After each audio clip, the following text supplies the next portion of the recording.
குயவனடப்பு ஸ்ரீ தர்ம விநாயகர் திருக்கோவிலில் ஸ்ரீ சோமசுந்தரேஸ்வரருக்கு பிரதோஷ திருநாள் சிறப்பு அபிஷேக ஆராதனைகள் நடைபெற்றது. சிவகங்கை மாவட்டம் வந்தவாசி அருகே குயவனடப்பு கிராமத்தில் அமைந்துள்ள பிரசித்தி பெற்ற அருள்மிகு ஸ்ரீ தர்ம விநாயகர் திருக்கோவிலில் தனிச்சன்னதியில் அருள்பாலிக்கும் ஸ்ரீ சோமசுந்தரி அம்பாள் சமேத ஸ்ரீ சோமசுந்தரேஸ்வரர் சுவாமிக்கு பிரதோஷ திருநாளை முன்னிட்டு சிறப்பு அபிஷேக அலங்கார ஆராதனைகள் நடைபெற்றன.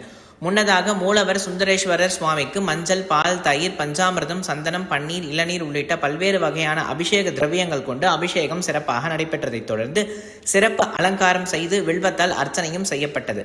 பின்னர் உற்சவ தெய்வங்களை பக்தர்கள் தோளில் சுமந்து கோவில் பிராகாரம் 3 முறை வலம் வந்தனர். நிறைவாக சுவாமிக்கு மகா பஞ்சமுக கற்பூர ஆரத்தி காண்பிக்கப்பட்டது. இதில் ஏராளமான பக்தர்கள் கலந்து கொண்டு சுவாமி, அம்பாள், நந்தி பகவானை வழிபாடு செய்தனர். ஓம் நமச்சிவாய.